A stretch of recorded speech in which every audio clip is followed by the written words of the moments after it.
ఈ మధ్య కాలంలో టాలీవుడ్లో స్టార్ హీరోలు కేవలం సినిమాల్లో నటించడమే కాకుండా ఇతర క్రాఫ్ట్స్లో కూడా భాగమయ్యేందుకు మక్కువ చూపిస్తున్నారు. నాని లాంటి హీరోలు ఒక పక్క హీరోగా సినిమాలు చేస్తూనే మరోపక్క నిర్మాతగా కొత్త తరహా సినిమాలు నిర్మిస్తూ టాలీవుడ్ ఆడియన్స్కి సరికొత్త థియేట్రికల్ అనుభూతిని ఇస్తున్నారు. నిర్మాతగా ఇప్పటివరకు ఆయన కెరియర్లో ఒక్క ఫ్లాప్ కూడా లేదంటేనే అర్థం చేసుకోవచ్చు ఆయన ఏ రేంజ్ కథలను ఎంపిక చేసుకుంటున్నాడు అనేది. అదేవిధంగా మహేష్ బాబు కూడా నిర్మాతగా మారి కొత్త తరహా సినిమాలు అందించాడు. ఇప్పుడు పవన్ కళ్యాణ్ వచ్చేసింది. గతంలో ఈయన Pawan Kalyan creative works banner స్థాపించిన సంగతి తెలిసిందే. ఈ బ్యానర్ పై సర్దార్ గబ్బర్ సింగ్ అనే చిత్రం తెరకెక్కింది. ఈ సినిమా కమర్షియల్ గా పెద్ద ఫ్లాప్ అయింది.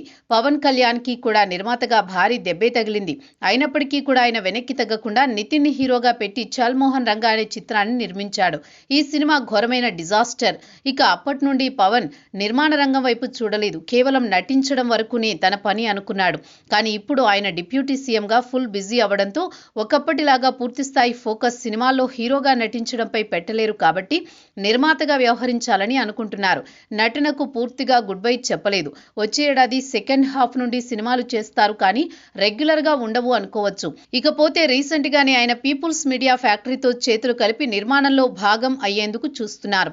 వరుసగా 4 చిత్రాలు వీళ్ళిద్దరూ కలిసి నిర్మించబోతున్నారట. అందులో పవన్ కళ్యాణ్ 2 సినిమాల్లో హీరోగా నటిస్తారట. మిగిలిన 2 సినిమాలు వేరే హీరోలతో చేస్తారట. అందులో ఒక చిత్రం తమిళ హీరో ధనుష్ తో ఉంటుంది. ఈ చిత్రానికి వెంకీ అట్లూరి దర్శకత్వం వహించే అవకాశం ఉందట. త్వరలోనే ఈ సినిమాకు సంబంధించిన పూర్తి వివరాలు బయటకు వచ్చే అవకాశాలున్నాయని అంటున్నారు. వచ్చే ఏడాది సెకండ్ హాఫ్ నుండి ఈ చిత్రం మొదలయ్యే అవకాశాలున్నాయి. ధనుష్ తెలుగులో ఇప్పటి వరకు సార్, కుబేరా వంటి చిత్రాలు చేశారు. ఇప్పుడు 2 కమర్షియల్ గా సెన్సేషనల్ బ్లాక్ బస్టర్ అయ్యాయి. ఇప్పుడు పవన్ కళ్యాణ్ ఆయనతో ఎలాంటి సినిమా నిర్మించబోతున్నాడో చూడాలి.